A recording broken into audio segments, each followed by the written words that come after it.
Welcome everyone to where we are putting together solutions for those math and science topics that we are getting problems with. Today, we will be looking at the topic of indirectly proportional in mathematics and its connections to other sciences such as physics and chemistry. This is our second video in this mini-series, so feel free to like the video and add comments in the description down below, or post which topic that you may need help in, so we can make a video for you. Let's recall that proportionality means that two variables are related by some fixed ratio.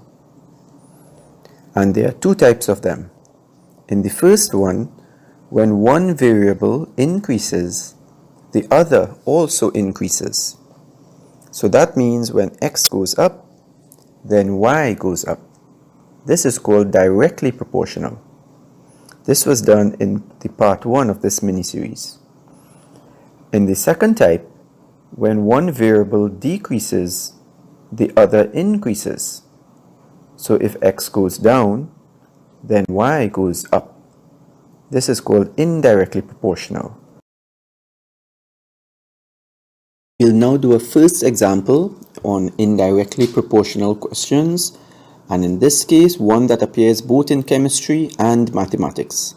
So let's consider Boyle's law, which states that the pressure of a perfect or ideal gas is indirectly proportional to the volume. So let's look at the key words here: pressure, indirectly proportional, and volume.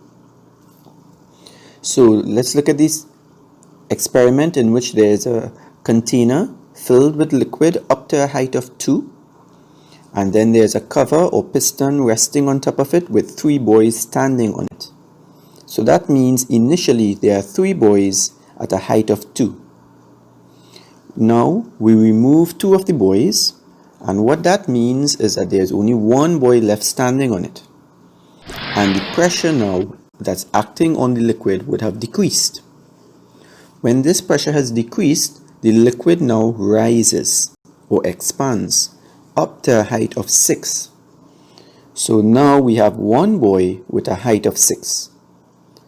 Let's analyze this graphically by plotting boys on the x-axis and height on the y-axis. The first point is 3 boys with a height of 2, and the second point is 1 boy with a height of 6. By looking at this and connecting the dots, we can clearly see this line will not pass through the origin, so it is completely opposite to the directly proportional graphs we did in part 1 video. We shall now continue the experiment where we left it off with 1 boy standing on top of the liquid. So that was a small pressure and the liquid expanded and had a large volume. Now we will increase the number of boys on the cover by adding 5 more. So there are now 6 boys on the cover. That means the pressure has increased greatly. What do you think will happen to the volume of the liquid? The liquid will now become compressed and the piston will go down, and as such, as the pressure had increased, the volume will decrease. Since they are acting oppositely, this is called indirectly proportional. So the 6 boys now have a height of 1. So let's graphically continue to plot this, and as we continue we plot the points: 3 boys versus a height of 2, 1 boy versus a height of 6, and now 6 boys at a height of 1. And when we connect the dots, we can see that we are getting a curve. We now complete the experiment by removing 4 of the boys. So the number of boys will now be 2 standing on the cover, and that means that the liquid will now expand up to a height of 3. And as we complete this last point on our graph, we will see that we get a nice smooth curve. So this tells us that when we're plotting an indirectly proportional graph, we will get a smooth curve rather than a straight line passing through the origin with a directly proportional graph. many occasions we are not accurately able to draw a smooth curve to read off the values from the graph. As such, indirectly proportional questions are usually solved using a numerical method. Now let's take a look at the table. If we look at the values of the number of boys and the height, we can see a pattern, just as the whole of mathematics are patterns. So we can see in the first set of values, 3 times 2 will give us 6, 1 times 6 is equal to 6, and it's the same for all of them. So it tells us that the number of boys times the height is equal to a constant. Or, in many textbooks, it's written as boys is equal to some constant over height. This means that when the number of boys increase, the height decreases. Or it can be written boys are proportional to 1 over height. They all mean indirectly proportional relationship between the boys and the height. In another example, we can see f is equal to gmm on r squared, where gmm is some constant.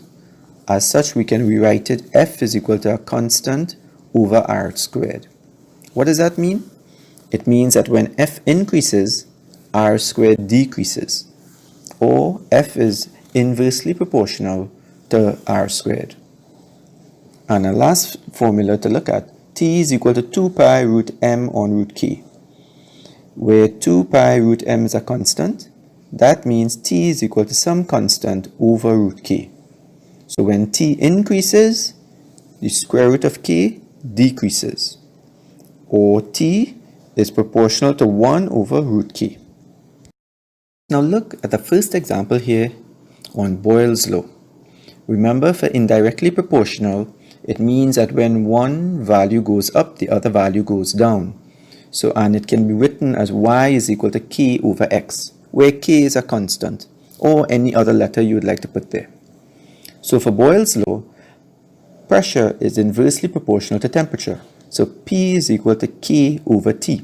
That is our formula that we are going to use. Now, if we are given a table where 800 is the pressure and we would like to find out the temperature there, and when the pressure is 1000, the temperature is 400, and when the temperature is 600, we need to find out the pressure P2. We can solve as follows. First of all, since the formula is equal to P is equal to K over T, that means we have 3 variables. From the table, if we select the pair which gives us 2 variables, P and T, then we can substitute into there and find K, the constant. So P is equal to K over T. 1000 is equal to K over 400. So K is equal to 1000 times 400, which is equal to 400,000. So we have found K. That means for the rest of the question, P is equal to 400,000 over T. So let's look at finding T1. So P is equal to 400,000 over T. And we now substitute 800 is equal to 400,000 over T1. We could carry across the T1 so it multiplies and then bring down the 800 to divide. So T1 works out to be 500. So the temperature is 500 when the pressure is 800. And to find P2, P2 is equal to 400,000 over 600, which works out to be 667. So it's much more straightforward to work out the numerical method than to attempt to draw a smooth curve accurately and then read off the values. In the second example, we use the formula F is equal to gmm on r squared, where gmm is a constant. So it now becomes F is equal to some constant over r squared. And we can use any letter to represent the constant, C, K, whatever is your preference. Now, if we're given the table here, we can see that when F is 4500, then R is equal to 3. Knowing 2 values out of the 3 in the equation, it means we can substitute for F and R and solve for K. So that's our first step to find the constant of proportionality. So F is equal to K on R squared. 4500 is equal to K over 3 squared, which is 9. Carry the 9 across and multiply, and we solve for K, 40,500. So for the rest of the question, F is equal to 40,500 over R squared. Now substituting F is equal to 125, we should be able to solve for R, as there will now be only one unknown in the line. So carry the R squared across, and then bring down the 125, r squared is equal to 324. So r is the square root of 324, which is equal to 18. And finally, to solve for s, we substitute r is equal to 6. So 40,500 over 6 squared, which is 36, gives us that s is equal to 1,125. In our final example, we will be using the formula t is equal to 2 pi root m on root k. And if we consider that 2 pi root m is a constant, then the formula becomes t is equal to some constant over root k. It will be confusing to use k on top as a constant, so we're using c now. So t is equal to c over the square root of k. Since we have three variables here and we look at the table, in our third line we can see we are giving two variables, 60 and 1.44.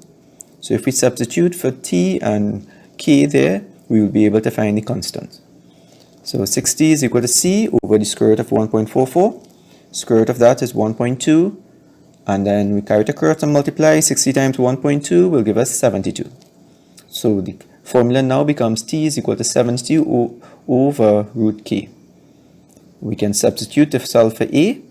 A is equal to 72 over the square root of 12.96, which works out to be 3.6. So a is equal to 20. And finally, to solve for b, substitute t is equal to 900 equals to 72 over the square root of b. We carry the square root across so it multiplies, and then bring the 900 down. That was multiplying, it now divides. So the square root of b is equal to 0.08. So b is equal to 0.08 squared, which works out to be 0.0064. We are now given an exercise with 4 questions in it, and they're all similar. Just looking at the differences there, it has been highlighted. Look at number 1. Given that m is indirectly proportional to n. So that means m is equal to some constant over n.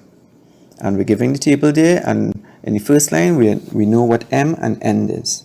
So step 1 would be find for the constant, and then solve for a and b. In number 2, y is inversely proportional, which means the same thing as indirectly proportional to x squared. So that means y is equal to some constant over x squared. And in our middle line, we can substitute for y and x and find the constant, and then solve for k and l. In the third one, p is indirectly proportional to q cubed. So p is equal to some constant over q cubed. We can substitute 8 and 1 for p and q and solve for the constant, and then solve for m and n. And finally, a is indirectly proportional to the root of b. So that means a is equal to some constant over the square root of b. And follow the same steps in order to solve. So please stop your video now and work out these questions. Then restart and you'll see the solutions on the next slide. We now have the solutions for the 4 questions as given below, and they are highlighted in red. Thank you for joining us with our part 2 video, and feel free to hit the link and go on to the last part of the series, where we will be looking at some exam questions on directly proportional and indirectly proportional. Don't forget to add in the comments if you need any help in any particular topic, so we can make a video for you. And don't forget to subscribe. Bye.